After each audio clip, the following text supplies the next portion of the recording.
300 miles of range used to be the gold standard. Now, one of these SUVs is targeting over 400 miles EPA, while charging 30% faster than anything else in its class, with a massive 400 kilowatt peak.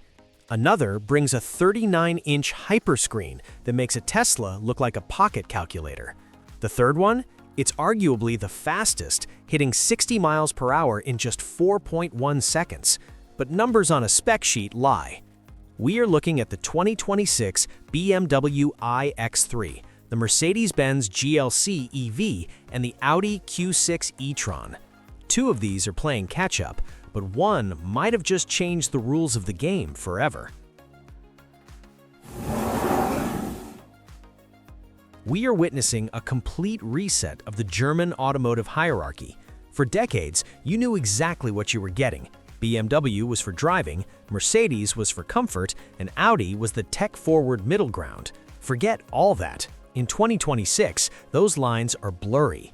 BMW has ditched the dashboard entirely for a windshield-wide projection. Mercedes is chasing aerodynamics so hard their car looks like a bar of soap, and Audi is suddenly the conservative, safe choice. We're going to break this down category by category: exterior design, that controversial interior tech, raw performance, and the all-important battery specs. You need to know which of these $70,000 machines actually delivers on the promise of the future, and which one is just a reskin of yesterday's technology. Let's start with the most polarizing car here, the 2026 BMW iX3. This isn't just an X3 with a battery shoved in the floor. This is the Neue Klasse. Visually, it's a shock to the system. The massive kidney grills from the iX and i4? Gone. Instead, you have these slim vertical kidneys that reference the 1960s, integrated into a single glass panel that stretches across the entire nose. It's retro-futuristic. The headlights aren't even traditional lamps anymore. They are depth-layered LED strips buried inside that glass nose. Move to the side, and you notice the greenhouse is huge. The windows are massive, the belt line is low, and the classic Hofmeister kink at the rear window is sharper than ever. It looks airy, light, and surprisingly compact, even though it's wider than the current gas X3. Now look at the Mercedes GLC EV. If the BMW is sharp edges and retro vibes, the Mercedes is the complete opposite. It's what they call sensual purity, but you might call it a melted jelly bean. Mercedes is obsessed with the drag coefficient here. They've smoothed out every crease. The door handles are flush retractable, the nose is low and rounded, and the grille is a massive black panel covered in tiny three-pointed stars. It's physically longer than the BMW, stretching out to about 188 inches, giving it a wagon-like silhouette. It doesn't look aggressive, it looks slippery. The headlights connect to the grille in a single sweep, and the rear features a full-width light bar with a star-patterned graphic inside the taillights. It's elegant, sure, but it lacks the punchy stance of the BMW. Then there's the Audi Q6 e-tron. This is the Goldilocks design. It sits on the PPE platform, same as the electric Macan, and it looks, well, like an SUV. It has muscular blisters over the wheels, what Audi calls quattro blisters, that give it a planted, wide stance. It doesn't look like a spaceship, it looks like a car you can buy today without your neighbors asking if you joined a cult. But don't let the shape fool you, the lighting tech here is insane. The Q6 e-tron has active digital light signatures. You can literally go into the infotainment system and choose between 8 different designs for your daytime running lights. The rear OLED lights can actually communicate with other cars, displaying warning triangles if traffic suddenly stops. It's a party trick, but it's a cool one. The BMW is the risk taker, the Mercedes is the aero efficiency play, the Audi is the handsome traditionalist. If you want to turn heads, you get the BMW. If you want to blend in but look expensive, you get the Audi. Open the door of the Mercedes GLC EV and you get slapped in the face with screens. This is the Hyperscreen layout, or at least a pillar-to-pillar blast setup. You have a 12.3-inch driver display, a massive 17.7-inch center OLED screen, and a 12.3-inch passenger display. It is 39 inches of glass. The interface is MBUX Generation 3. It's fast, it's flashy, and it has AI that learns your routine. If you call your spouse every day at 5 p.m., it puts a button on the screen at 4:59. But here's the problem. It can be overwhelming. There are 0 physical buttons for climate control. You're relying entirely on haptic feedback and voice commands. The passenger screen has a privacy filter so the driver can't see it, allowing your passenger to watch movies while you drive. It feels like sitting inside a Best Buy TV section. The material quality is high, open-pore wood, metal vents, but the fake leather Artico seats are standard unless you pay up for Napa. Now step into the BMW iX3 and it's like stepping into a different century. They've deleted the instrument cluster. I'm serious, there is no screen behind the steering wheel. Instead, you have BMW Panoramic Vision. This is a high-resolution projection that runs across the entire bottom width of the windshield. Your speed, navigation, and range are floating in your line of sight on the black band of the glass. It's brilliant because your eyes never leave the road. Then, in the center, you have a 17.9-inch parallelogram-shaped touchscreen. It's weirdly shaped, but it works. The dashboard is covered in recycled fabrics, not leather or plastic. It feels like a high-end Scandinavian furniture store. It's warm, textured, and minimalistic. There's a Heart of Joy central computer that processes everything, making the UI snappy, but the lack of buttons might annoy the old-school BMW fans. The Audi Q6 e-tron tries to bridge the gap. You get the digital stage. A curved panoramic display houses an 11.9-inch virtual cockpit and a 14.5-inch touch display. Then there's an optional 10.9-inch screen for the passenger. The difference here is the ergonomics. The Audi still feels like a cockpit. The screens are angled toward the driver. The materials are very technical, a lot of piano black, which scratches, by the way, and Dynamica microfiber. The best part, Audi kept a few physical controls on the steering wheel and door panels, though they're touch capacitive now. It's not as radical as the BMW or as flashy as the Mercedes, but it's the easiest to get used to. Because the BMW uses the dedicated Neue Class platform, the interior packaging is wizardry. The floor is completely flat and the wheelbase is long, so rear legroom is massive.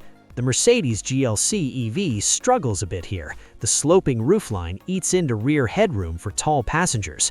The Audi sits in the middle. Good headroom, decent legroom, but the center console is bulky, making the front feel a bit tighter. Let's talk power, because this is where the American specs matter. The Mercedes GLC EV, likely badged as the GLC 400 4MATIC, comes swinging with dual motors pushing out 483 horsepower and over 500 pound-feet of torque. Mercedes claims a 0 to 60 time of 4.3 seconds. That is properly fast for a family hauler. The power delivery is smooth, almost like a tidal wave. It doesn't snap your neck, it just surges. It also has rear-wheel steering, up to 4.5 degrees, which makes this long SUV turn like a compact car in parking lots. The Audi Q6 e-tron offers the most variety. The standard Quattro model has 456 horsepower with launch control, doing 0 to 60 in about 4.9 seconds. But if you step up to the SQ6 e-tron, you get 509 horsepower in a 0 to 60 time of 4.1 seconds. It is the drag race king of this trio. The Audi suspension is air-sprung, but it's tuned firmly. It handles corners flatter than the Mercedes, feeling more connected to the road. Then we have the BMW i3 xDrive 50. You'd expect the ultimate driving machine to be the fastest, right? Surprisingly, specs suggest it sits at 463 horsepower and hits 0 to 60 in 4.7 seconds. It's not the fastest in a straight line, but BMW is playing a different game. They are using their new Gen 6 motors, which are current-excited, meaning no rare earth magnets. They are lighter and more efficient. The BMW also introduces a new SuperBrain chassis controller. It processes suspension, braking, and steering data 10 times faster than the old i3. So while it might lose the drag race to the Q6 by half a second, in the canyons, the i3 is expected to feel the most agile, with a near-perfect 50-50 weight distribution and a lower center of gravity, thanks to the battery cells being integrated directly into the frame. This is the most critical part of the video. If you are buying an EV in 2026, do not buy one with old technology. All three of these cars have moved to 800-volt architectures. This is a huge deal. It means faster charging and better sustained performance, but the implementation is different. BMW is using cylindrical cells, 46mm diameter, for the first time, similar to Tesla. The pack is roughly 108 kilowatt-hours. Because these cells are 20% more energy dense, BMW is targeting an EPA range of 400 miles. That is the magic number. But the charging is the headline. The i3 supports up to 400 kilowatt DC fast charging. That is theoretical insanity. If you find a charger capable of that, you can add roughly 220 miles of range in 10 minutes. That is gas station convenience territory. Mercedes is using a 94.5 kilowatt-hour prismatic battery pack. Their range target is slightly lower, likely landing around 350 to 360 EPA range. It's decent, but it's not 400. Charging peaks at 220 kilowatts. Now 220 is fast. It'll do 10 to 80% in roughly 15 to 18 minutes. Mercedes also has a great thermal management system, so it shouldn't throttle speeds as much in the winter. The Audi carries a 100 kilowatt-hour gross, 94.9 kilowatt-hour net battery. The EPA range estimates are lower here, around 307 miles for the Q6 and 338 miles for the standard Quattro. It's the lowest of the group. Charging peaks at 270 kilowatts. Now 270 is fast. It'll do 10 to 80% in 21 minutes, but compared to BMW's 400 kilowatts and Mercedes' 320 kilowatts, the Audi is technically the slowest charger here. It makes up for it with a very flat charging curve, meaning it holds high speeds for longer, but on paper, it loses this round. The BMW wins on efficiency. The new class platform was designed purely for electric drive, eliminating all legacy waste. The slippery shape plus the new motors means it squeezes more miles out of every kilowatt hour. The Audi and Mercedes are efficient, but they are heavier. Let's talk about where you put your junk. The frunk. BMW. It has a usable frunk. It's wide and deep enough for charging cables and a gym bag. Audi, it also has a frunk, about 2.3 cubic feet. Good for cables, not much else.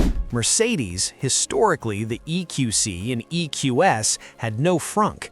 The GLC EV, being on a dedicated EV setup, should have one, but early reports suggest it's tiny or non-existent because of the massive HEPA filter system Mercedes stuffs under the hood. If you want frunk space, check the BMW. Trunk space. The Mercedes is the wagon of the group. With the seats down, it offers around 61.4 cubic feet of space. The load floor is low, making it easy to load groceries. The BMW is slightly better, offering around 61.8 cubic feet max. The squared-off rear opening makes it easier to slide in big boxes. The Audi is the tightest, with roughly 60 cubic feet. The sloping roof of the Sportback version cuts that down even further, so stick to the SUV body style if you haul dogs or gear. Towing. Mercedes is targeting 5,300 pounds, the 2,400 kilograms towing capacity, which is massive for this class. Audi is rated for 4,400 pounds. BMW hasn't confirmed the US towing spec yet, but expect it to match the Audi around 4,400 pounds.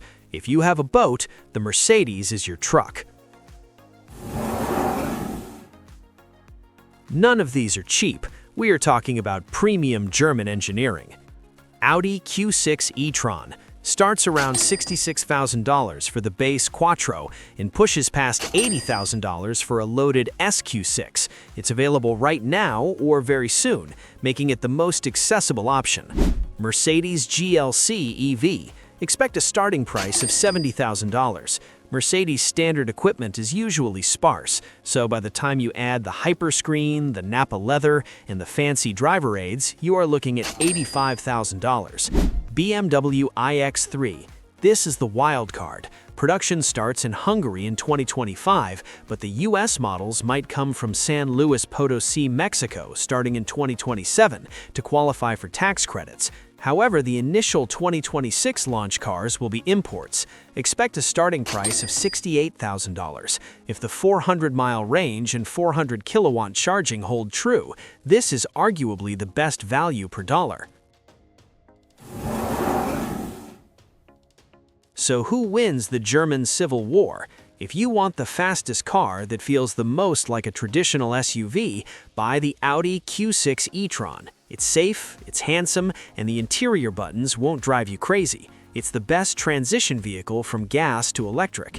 If you want luxury and status, buy the Mercedes GLC EV. The ride quality with the air suspension is cloud-like, the badge carries weight, and that Hyperscreen will impress your passengers every single time. It's a lounge on wheels.